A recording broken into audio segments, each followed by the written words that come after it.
मैं हूँ गीतांजलि और आप देख रहे हैं सूर्य आदित्य न्यूज। आइए नजर डालते हैं आज की खबरों पर।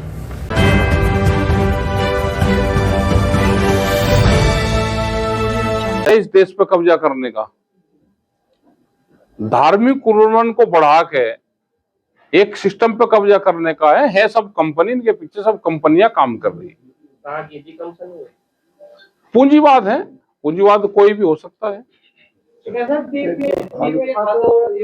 ये भी है पूरा जिस तरह से लाइन में लग रहे हैं ये अलग अलग जगह के, ये पूरी तस्वीरें अलग अलग जगह की है। ये खाद की है, ये समितियां हैं जहाँ पे लाइन लगी हुई है। ये नहीं कि कोई हो रहा है, ये गमछे डाल डाल के सब लोग, ये सब ये लाइन लगी हुई है सब जगह की। ये चाहे मध्य प्रदेश का हाल हो,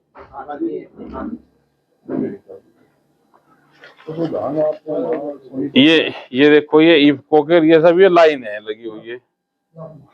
लोग अपने आंदोलन कर रहे। ये देखिए, उठाइए इसको, ये लो, ये रहा मंडी। और ये एमएसपी पे कुछ नहीं बिक रहा, ये मक्का है, एमएसपी से नीचे पे खरीद हो रही। और अकेले बिहार में या एक स्टेट में, अकेले बिहार में 1 लाख करोड़ रुपए से ज्यादा की एमएसपी से नीचे पे फसलों की खरीद होती है। इतना नुकसान है उसको एक स्टेट को। हमारे यहाँ पर तो करीब 5 लाख करोड़ रुपए का। अगर एमएसपी पे भी खरीद हो जाए और कंपनियां खरीद करें जो सस्ते में खरीद कर रही हैं, तो किसान का कुछ भला हो सकता है। लेकिन ये तो जमीन छीनने पर लगे हुए हैं। फसलों के रेट कम रहेंगे और जमीन खरीद कर लो, किसान मजबूरी में जमीन बेचे। ये कॉन्ट्रैक्ट फार्मिंग में है।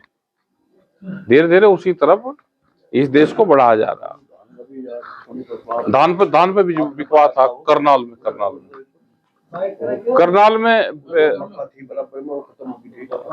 में ये तो हमने जो जीएम सीड थे तो करनाल में आज से 20 साल पहले जला था, गोरखपुर में, करनाल में। लेकिन आज यूनिवर्सिटी के अंदर ही इसके ट्रायल होने शुरू हो गए जगह जगह, और इलीगल ट्रायल हो रहे पूरे।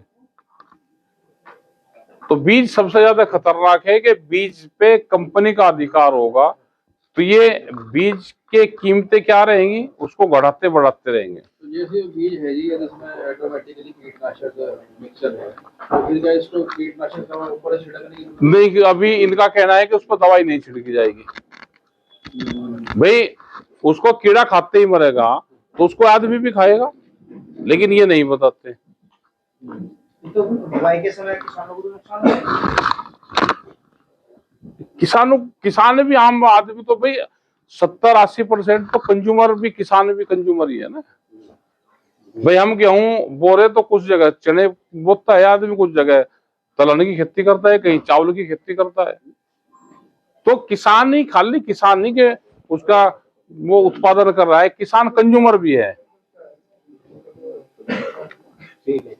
सर, आज प्रेस वार्ता की गई है, किस संबंध में प्रेस वार्ता? जो नया बीज कानून आ रहा है उस पे है ये, क्योंकि जो कंपनियों को फायदा होगा, जो सरकार ने उनको जो रिलीफ देने की बात करी है, अगर किसान की फसल खराब होगी तो कंपनी उसकी देनदार नहीं होगी। तो इससे बड़ी रिलीफ तो कुछ हो नहीं सकती कंपनी के लिए। मुआवजे का इसमें प्रावधान है ही नहीं। दूसरा ये होगा कि किसान बीज का आदान प्रदान नहीं करेगा। किसी किसान के भी खेत में किसी कंपनी का सीड मिलेगा, वो तो आने वाले टाइम पर देखे ना कहां से बुआई करी। अगर कहीं से उसके सब्सटेंस मिल गए कुछ, तो किसान पे जुर्माना और सजा दोनों है। ठीक है साहब, अगर जो बिल लोकसभा में पास हो जाता है तो किस तरह से किसानों को इससे परेशानी होगी, किस तरह से दिक्कत है, किसानों के नुकसान होगा? जैसे पुराली जलाने पे हो रहा एनजीटी के नाम पे, खेत में पुराली जलती है तो पोल्यूशन बताते हैं। ट्रैक्टर अगर 10 साल पुराना हो गया, ट्रैक्टर कितना चलता है? किसान का ट्रैक्टर, जज की, डॉक्टर की गाड़ी कितनी चलती है? और एक कॉमर्शियल व्हीकल और ये ट्रैक्टर बराबर ले लिए, तो एनजीटी के नाम पे जैसे ये कानून अगर बन गया तो कानून फिर अपना काम करता है, धाराएं अगर बनेगी तो फिर अपना काम करती है। ये किसान के पक्षधर नहीं है बीज विधेयक। ठीक है साहब, अगर इसके खिलाफ आंदोलन भी करना पड़े जिस तरह से पहले कृषि कानून को लेकर आंदोलन हम किया था। पूरे देश भर में जाएंगे। अगर ये कानून आता है तो इसमें जो नुकसान है उसको लेकर हम पूरे देश भर में जाएंगे। सुझाव भी मांग रही है सरकार, सुझाव मांग रही तो सुझाव भी देंगे। देखिए साहब, ट्रंप ने जो है भारत से जो चावल आयात किया जाता है अमेरिका में, उस पर टैरिफ बढ़ाने की घोषणा की है लगातार। जो और वैसे जो तो सरकार सब्सिडी दे भाई, टैरिफ बढ़ाने की बात करी तो उसको इक्वल कैसे करा जाएगा? सरकार यहाँ पे उस पर सब्सिडी दे। लेकिन उन्होंने तो जो उसमें सिम्पसन्स आए, वो जो चावल जो फेल हुआ वो टैरिफ के उससे फेल नहीं वहां पे बाहर हुआ, वो आया कि उसमें जहरीले वे मिला तो उससे उसका बंद हुआ। यहाँ पे मतलब इतना खाद और ये डलवा रहे हैं, और अगर जीएम आ गया तो जीएम तो बिल्कुल 100% बैन रहेगा। पूरी दुनिया में जीएम बैन है। कपास में आया है जीएम। कपास में अकेले अभी देश में कपास की खेती में जीएम है। जेनेटिकली मॉडिफाइड जो सीड है वो कपास में आया, और कपास के किसान ने ही सबसे ज्यादा आत्महत्या करी है। बीज बहुत महंगे होंगे, अभी भी 800 और 1200 रुपया किलो सरसों का रेट है। जो सरसों का बीज है वो 1200 रुपये किलो तक है। जो पपीते का सीड है, अब पपीते में बीज नहीं निकलते, सीड लेस पपीता है, और 40,000 रुपये किलो तक का उसका रेट है।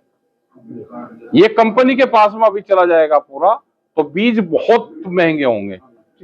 इस बिल को लेकर विपक्षी पार्टियों के लिए भी आपने हमने कहा कि हाउस में अपनी बात रखें और मजबूती से अपनी आवाज को उठा लें। एक और बैठ करेंगे कि हाथ